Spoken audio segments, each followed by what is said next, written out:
Hi, I'm Owen from Rask Australia. Thanks for tuning in to the Rask Network. Before we get into today's show, there are a few things we have to go over.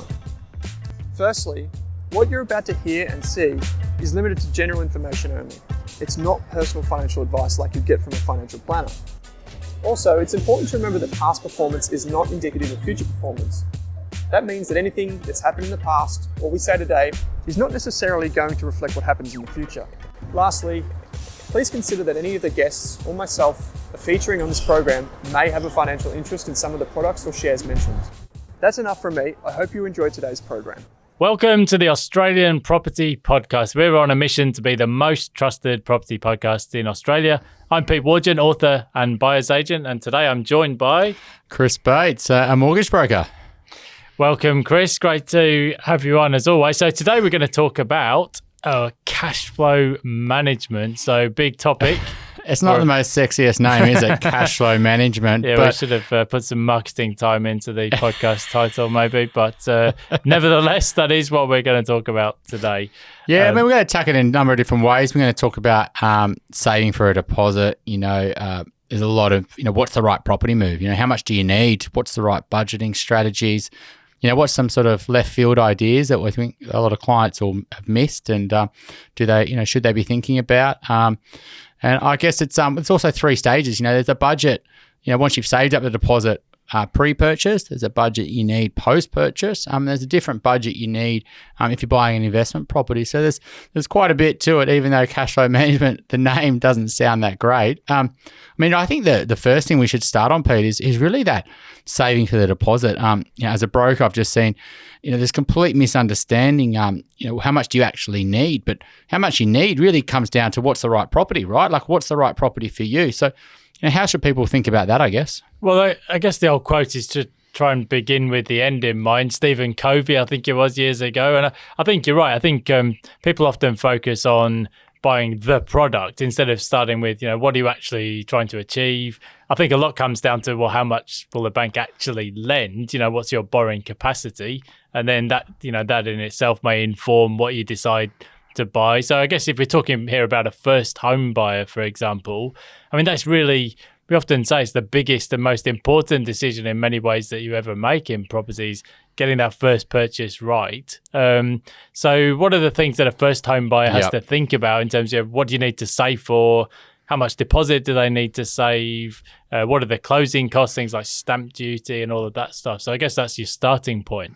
Yeah, this is what we do every day as brokers, I guess, is get clients who come to us and they really have no idea of what they can borrow. A good rule of thumb typically in the past is probably 6 times your income, that's actually down to 5 times in 2023 due to all the big interest rate increases recently. But yeah, that's the first thing, because a lot of people think, well, I'll just get a property and a lot of people think I'll just get a property, but what they potentially are doing is maybe they could borrow $800,000 and they're going to buy a property for $300,000. So they're wasting the opportunity if they just saved a little bit more money and then potentially got a better asset, or didn't have to play in the apartment market, could have played in the housing market, etc. I think from a stage point of view, I think people need to be thinking through, look, am I buying this first place ultimately with the idea that I'll have to sell it when I maybe meet a partner or maybe when a family's coming? And so then you've got to really think, well, what's the right property for me? I want to live in it, maybe from a lifestyle benefit, but what I'm going to have to sell this, and that deposit has to really grow because I'm going to need more deposit when I buy the next place. I think that's the first thing. I think sometimes people think I should just get in now. I've got $50,000 sitting in the bank. It's not getting anything. And sometimes the best advice, depending on your borrowing capacity, is actually save a little bit harder, especially if you're in a couple and, maybe a family's a couple of years away. We often say to clients, look, how much are you saving per month? And it's, when they've got their goal, which we'll talk about, they can usually save a lot more than what they are when they've got that sort of severe goal. So a lot of people think, well, should I wait 6 to 12 months, increase my income or save? Or should I just, look to buy an investment property? Because, ultimately I've got no idea when I want to live. I'm maybe living in Sydney or Melbourne for now, but I want to move regionally. I want to go overseas. Let's just buy a pure investment, and that savings amount all changes. Yeah, that's an interesting one in terms of, do I buy now, i.e. as soon as I can, or do I save a bit harder make full use of the borrowing capacity, maybe buy a better property, better asset. I think in a rapidly rising market, it's quite hard, isn't it? Because you get this sense that if I don't buy now, I'll be paying more in a month's time and 6 months' time, which is why we get the market cycles in the first place. I think as we record here today, the market, we're not in a boom period, and people can take their time a little bit, take a more informed decision, and maybe take a bit of extra time to save the deposit if that's what you need to do. Now, Chris, years ago, people used to say, oh, you've got to save 20% deposit to buy your first place because there's things like lenders, mortgage insurance. But then the environment has changed a bit over the years. Now, you're a mortgage broker and you specialize in this stuff all the time. Is there a rule of thumb for how much people should be looking to save as a deposit? Does it depend on the lender, circumstances? Yes, sometimes people think it's much lower than they actually do need, and sometimes it's a lot more than they need. A lot of people think you need a 20% deposit, but also stamp duty is quite expensive. Some parts around the country you've got stamp duty exemptions, up to certain limits for first home buyers, etc. But a good rule of thumb is probably to say stamp duty is 5%. And in Victoria it's quite expensive, compared to other states, so it might be a bit more than that. But if you think I need 5%. Always for stamp duty, unless I've got some type of government exemption. And from a deposit point of view, a 20% deposit sounds like a lot of money. And why people think you need a 20% deposit is to avoid something called lender's mortgage insurance. We'll talk about that a lot on the podcast, but lender's mortgage insurance isn't just some one massive fee if you borrow at 81%. It gets gradually more expensive. And, as a broker, we're trying to get someone to at least a 10% deposit. Because that really reduces the lender's mortgage insurance, and ideally a 12 or 14% deposit if you can. So, but let's say the baseline is 10% deposit plus 5% for stamp duty if you have to pay that. So around 15%, which is much lower than the 25% that people think. But that's not a saying that you potentially haven't got access to a government scheme. I mean, the government's got a 5% deposit scheme on at the moment, which has caps on different locations, but those caps have all gone up, and that's a really good option for a lot of first home buyers, especially because they don't have to pay stamp duty in a lot of states.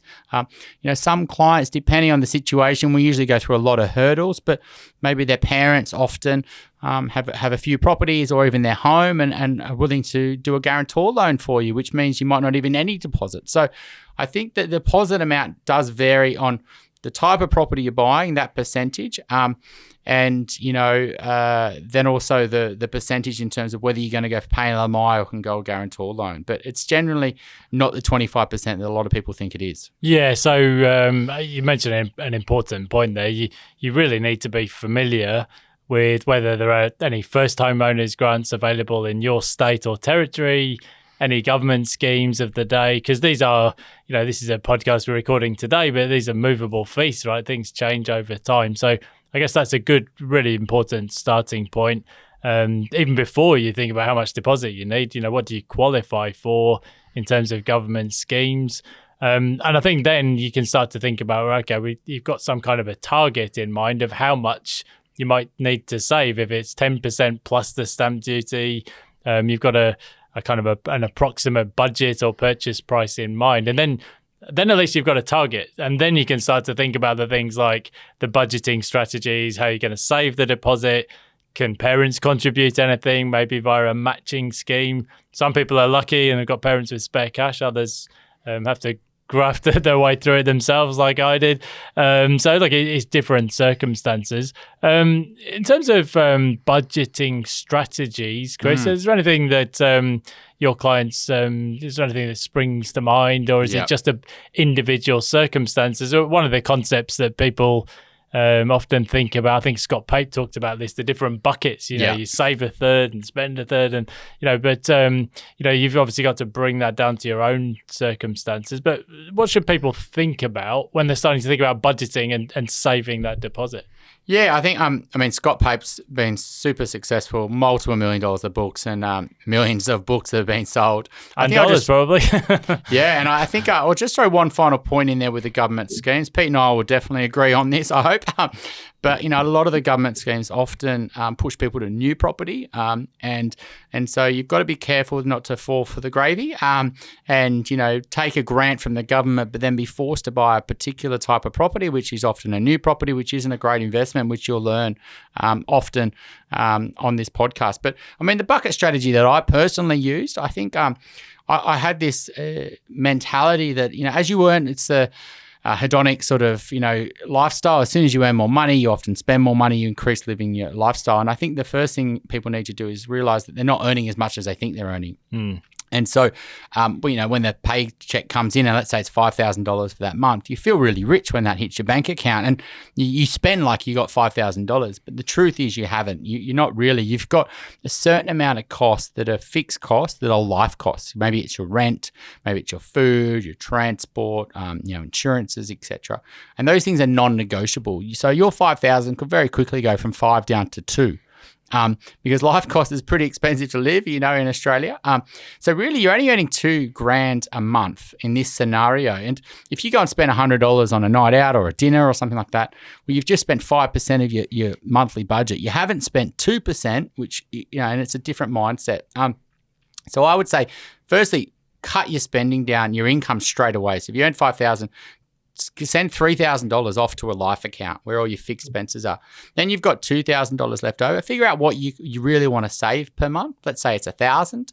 Send that off to a savings account straight away. You know, some incomes, there's multiple ways of doing it. Maybe with your pay, you could do it directly, like a direct transfer, or you could even ask work to send it to 3 different accounts. That's sometimes possible. So then you've got $1,000 left over each month. And then even depending on how good you are at your spending, you could even distribute that $250 a week, for example, to a lifestyle account, right? Depending on, and then you go, well, I'm basing my, you know, $100 off $250 this week. Is it really the most efficient way to spend that $250? And I think that's the best way I would say is you cut your spending, your income down into certain buckets, but you live off what's in your life account, not of what you earn, because it's two completely different things. What have you seen, Pete? What have you used yourself? One of the people I like to follow is a guy in New York called Ramit Sethi. He wrote a book called I Will Teach You to Be Rich, a bit of a scammy sounding title, as he likes to say. But I think one of the things that he talks about these days is, yes, you can get very meticulous about, you know, your day-to-day expenses, you know, living on lentils and never spending a dollar. But for most people, I mean, life, you know, gets in the way. So what he talks about is identify the big ticket items. So to use my personal example, I mentioned on a previous podcast, my wife owned her own home. I used the first homeowner's grant to buy my first place. But when we saved together to save for a deposit to buy our first place together, we went through that exercise. Right? What are the big ticket items? Firstly, car in Sydney. We didn't need a car. We're living in Pyrmont. So we used, we got rid of our vehicle and we used a car sharing scheme. And look, it wasn't great. I won't name the company, but like it wasn't brilliant, but it saved us a heck of a lot of money for a car we didn't need. Yeah. So that was one thing. The other thing, anyone who remembers me when I was younger, was just going out, boozing. Essentially, living in central Sydney, you could go out 7 nights a week if you were that way inclined. So we made a decision that we were just going to stop all of that. We trained to do the Sydney Marathon, which, you know, like, it's a different journey for everybody, but we had to find some way of breaking the trend in spending. So that was the way we did it, and very hard. I used to find Friday nights absolutely impossible. Everyone else is going to the opera bar. I used to have to go to the gym just to shut it all out. Look, it's a different journey for every single person, but the point is you're going to have to make a sacrifice somewhere. So you've got to look for those big ticket items. If you're lucky and you've got a parent who can help out, fantastic. But if not, you're going to have to make some big sacrifices potentially. Yeah, I think the Australian Finance Podcast, obviously, Owen and the team, you know, have got lots and lots of tips there around sort of what you can do around sort of cutting spending and saving money and budgeting, etc.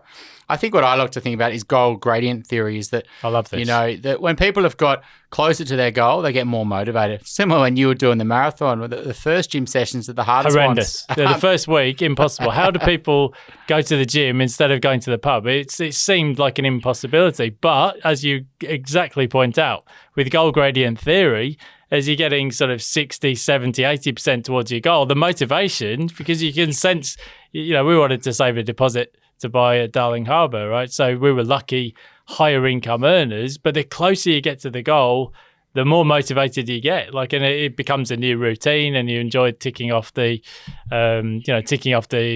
goal as you go, essentially. Yeah. So like, it's making a start is the hardest thing, I think. Yeah, exactly. And I think once you start getting further down the journey, you start getting a bit more creative. And I think this is like things you were saying there about selling the car. Absolutely. We sell some assets. Yeah. We see, whether you call them assets or liabilities is probably a different thing. But we often say, why would you own a car when you could potentially own a property? You know, one thing goes up, one thing goes down. So, you know, making changes like that, we often find that, you know, like you say, around family, it is a bit of a hit and miss. Some people have got the benefit of that luxury, I guess. A family can help out. And from my experience, a lot of family will help out if they've seen you build the right behaviours and you've got a strategy and you're clear and they can see that you're really working towards it, and they can just be that missing ingredient, because a lot of parents do want to help their kids. I think that's a really good time to go than right in the start of the journey when you've got no savings. Mum and Dad, can you help me? Yeah. I think that's it. Even selling other items, you know, investing your money, that's obviously something a little fraught from danger, and we'll talk about that in other episodes. But, you know, we've seen that obviously work. Constantly checking your deposit. Like, I think a lot of people don't know things are changing. You know, in New South Wales, there's a big change with stamp duty, which reduced the amount of deposit. There was access to super that existed, you know, and things like that are changing, government schemes, etc. So I think you get creative when you've got your eye on the ball and you're getting closer to your goal. You really start, getting closer and closer. Yeah, so there's really two sides to the equation. I guess you can reduce your expenditure where possible, and you can increase the income if you can negotiate a raise or a bonus, maybe take a new role. I've seen younger people working 2 jobs, you know, working in a bar on the weekend. You know, it all works. So essentially, you know, whatever needs to be done. What about when you're saving for the deposit, Chris? I guess this is just a general point rather than specific advice. But what do people do with the money? Do they just sock it into a savings account? I mean, some people might look at trying to grow the deposit through stock market or other investments. Is there a one size fits all here, or does it just come down to the individual? Look, I think it depends on how close you are to the goal, right? So if you're looking to buy in the next 6 or 12 months and you're trying to, and you're almost there, you're 80, 90% of the way there, do you really want to risk it into the markets, right? And if the markets do have a bit of a tougher time, where there's always volatility in every market, and you see a 20 or 30% down, then you've just moved further away from your goal. And that could be the best time to be buying as well. So you just got to be careful how close you are. Look, if you're trying to save your first 10,000 and you want to start investing into a shares and you're looking 5-10 years down the line, absolutely. Don't just leave it in the bank. You know, inflation and tax are going to eat a lot of that away. So, I guess it depends on your time. Well, I suppose, for years we've had zero interest rates or very close to it, but actually now interest rates have gone back up. You know, you can actually get fixed interest accounts that pay a decent amount at least. First time we've been able to say that in a long time, fixed interest returns on your money. So you don't just have to leave it in a 0% savings account now. Yeah, and I think that was in the last few years when we had interest rates at, 0 or, 1 or 2% in the bank. That encourages people to speculate. And speculating investing is completely different things. You saw the crypto craze, the sort of tech investing stage, what's happened to the NASDAQ in the last couple of years. So what you do with the deposit, that's a whole other conversation. But I think ultimately, even increasing your income, we see that moving back in home with family, that's definitely, I think a lot of first home buyers, if they've got that luxury and they can still work where they are, cutting their rent out for 6 months is a good plan as well, and to get you close to your goal, and a lot of parents will support you with that. So above and beyond saving the deposit, making that first purchase, which is something we'll talk about in other episodes, post-purchase. So I guess you've got two different things here. You've got the home buyer who owns their home and they might have some maintenance and repairs and so on. But then you've got the investor purchaser, which is a slightly different kettle of fish because you've got rent coming in and tenant repairs and vacancies to think about. Yeah. So let's talk a bit about cash flow management post-purchase, Chris. So let's start with the home buyer. So I guess the first thing is to understand really what are your costs. The main one is going to obviously be the mortgage repayment, but you'll have some other costs as well, like rates, home insurance, and potentially some repairs as well. Yeah, I think it's a really danger zone and it's quite stressful. It forces a lot of people not to buy property, is that they're just not. There's an element of safety when you've got $100,000 in the bank account, and freedom. To be honest, you can go if your friend says you want to go on holidays, you can just go on holidays. The money's there. If you want to spend some money, but once you purchase, usually you lose a lot of your savings. And so you go from a big deposit and big buffer to no buffer. And as brokers, we're always trying to maximize the buffer. We're not trying to, when you settle, you've got no money in the bank account. I think that's a key thing to be aiming for, is to have some type of buffer. But I think the first thing is obviously you save from rent, but then, it really depends on the interest rate and your mortgage. And, especially in the last few years, we've also been stress testing clients. So, yes, your rate's 5% today, but what happens if rates go to 6.5%? How much would your repayment go up? You need to know that number. It's actually really easy to figure out.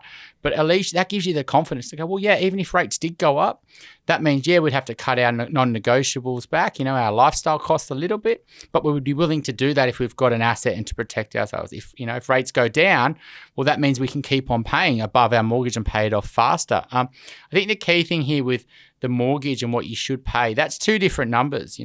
A bank might say you need to pay $5,000 a month, but that doesn't mean you should just pay $5,000. If you can afford 7 or 8 or 9, you can really, once you understand the benefit in doing so and how that snowballs and really gets you on top of your mortgage and builds more buffers.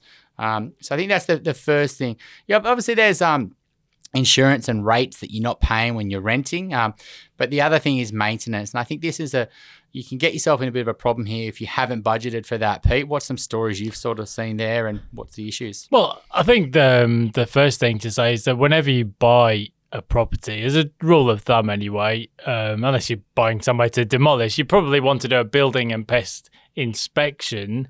So you really know that the place you're buying is in good condition, or if it's not, at least you can negotiate on the purchase price accordingly. So, I mean, one of the big things that really bring people undone in property, issues with a roof can be very expensive, live termite activity, or structural issues. I mean, those are the sorts of things that are real red flags, and a building and pest inspection will pick those up. I think the thing is, though, with real estate, if you're going to own it for a long period of time, potentially, there will be repairs and maintenance. So it would make sense to budget like maybe 1 to 2% of the property value. Like, it depends, a weatherboard home in Queensland, that there could be some ongoing maintenance in terms of repainting.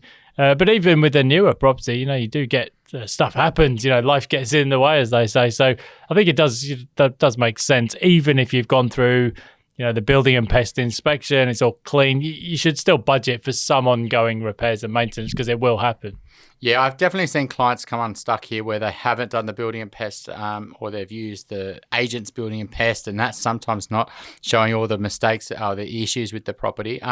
But yeah, even if you haven't got any, short-term costs, things are going to start decaying on the property. Even just painting it, can be surprisingly expensive, every 5 years. And when the roof finally does, or if you're in an apartment, you can get things called special levies, and you've really got to read the strata report and make sure that the building's well maintained and there's a real plan on what they're going to do from here. So that would be the budget, get a real understanding of your deposit, get a plan in place, not only before you purchase, but post. Protect yourself with a buffer, and if interest rates go up. Investments are a little bit different, Pete. Should we attack investments versus homes? I think an investment property, well, it's very different from a cash flow standpoint, because you've got rent coming in, which is hopefully going to pay the mortgage, but you're going to have tenants in place. Now, you should probably budget for potentially a couple of weeks a year to have no tenant. And sometimes you can have post-purchase, you might have a few days with vacancy, but it could take a month or two to actually get the place up and running and tenanted. So vacancies is one thing to budget for, but you generally find that with tenants, there'll be a bit more wear and tear. Sometimes tenants will request maintenance items to be done, sometimes a lot. So the cash flow management for an investment property is slightly different. You should really map this out on a spreadsheet. It doesn't need to be overly complicated, but you've essentially got your rent coming in, you've got your mortgage repayments, the interest is generally tax deductible for a rental property, which is a good thing, but then you've still got your other costs, so potentially strata fees or body corporate for a strata title property, you've got home insurance, and the other costs that we mentioned, sort of the rates and repairs and so on. So what you really want to do, you'll never get it exactly right, but it's just map it out. How should this look over a year? if we're getting 20,000 of rental income and the mortgage payments are 15,000 and we've got the other costs, you won't get it exactly right to the dollar because there's always going to be bits and pieces of maintenance and so on. But you should have a fairly good idea of how that cash flow is going to look over the course of a year. Yeah, I think you've got to be a bit careful here when you buy an investment property. It's just to assume that the current rent will continue. It could be a bit low, the current rent, but what that lease may finish when you settle. You might actually have someone who owns living in the property when you buy it, and so you have to put it out to the market. So you want to have that market knowledge. Is this rent realistic? And in its current state, is there anything you need to spend on the property to get it rented out again? It can catch you out. So I think that's a real thing to plan for, is just to go, well, yeah, it's actually totally fine now to rent out. Maybe I need to do a repaint or take out that carpet or, tidy up the garden a little bit, but nothing major. Getting access to the property for, renting it out before you settle, sometimes it's a good thing because then potentially a tenant could move in very quickly after settlement. But one of the big things with cash flow for investment properties, whether you go interest only or principal and interest on your mortgage. Now with investment properties, it's often best to go interest only because you maximize your tax deduction and then you can keep building your buffer, and then the additional interest cost is tax deductible. So, but, depending on what LVR and, what, type of property, et cetera, you're buying, maybe that's not even possible. So understanding the debt side to it is really important. But also minimizing that vacancy, really. That's the issue when your properties, maybe there's lots of properties like that you're trying to buy as an investment property on the market to rent. Well, that's a big red flag on why you shouldn't be buying it in the first place, right? So, but yeah, once you do that, even if it's a positively geared, that means that the income's covering all the expenses, which is always really difficult, or whether it's negatively geared and you get tax back at the end of the year. Understanding your cash flow is really important because it just gives you that peace of mind. Yeah, I bought that investment property, but I'm going to easily be able to afford this for the next 5 years. Even if interest rates go up and even if my rent doesn't go up, I'm totally okay with that cash flow. And I know that there's a benefit in doing so in terms of the capital growth. Yeah, I think there's basically two really big subjects, I think, to wrap up here, Chris, and to some degree they're the subject of another podcast, but one is the tax implication. So an investment property, depending on where you buy, depending on the land value, may be subject to land tax. So that's one thing that you need to understand. Generally, cheaper properties, not so much, but it does depend on the state or territory.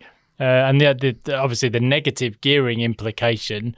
So in Australia, if you make a loss, a net rental loss on a rental property, that can actually reduce the tax that you pay as an income earner, as an employee, for example. So it's a big subject and maybe something we'll go into more detail on another time. And it's worth noting, actually, that if you do have a tax refund due, people don't necessarily have to wait to the end of the tax year to get that benefit. They can do what's called a PAYG variation. I think the other really big subject, Chris, which we might just wrap up on, is if you've got, you mentioned building a buffer. Now, one of the things that's almost uniquely Australian is the use of offset accounts. Yeah. So if you've made a purchase, you're saving maybe $1,000 or $2,000 a month.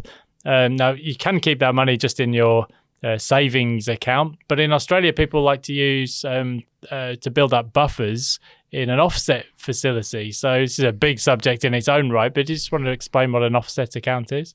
Yeah, absolutely. I mean, we'll talk a lot about offset accounts in mortgage strategy, etc., but they're absolutely an amazing tool for home buyers or investors because what they allow you to do is to offset your mortgage interest by leaving money in a savings account so you can get fully access to it at any point in time. But it means instead of getting, saving rental, saving interest, you basically save interest on your mortgage. And so it's just a savings account attached to your mortgage. So if you, for example, bought a house, what we try to do is keep as much money as we could left over. And there might be an opportunity cost of maybe you pay a little bit more lender's mortgage insurance, but that still keeps you an extra $25,000 as a buffer. And sometimes that cost is worth it. But whatever that money is left over after you purchase, instead of that leaving that in a savings account, you put that into your mortgage offset account.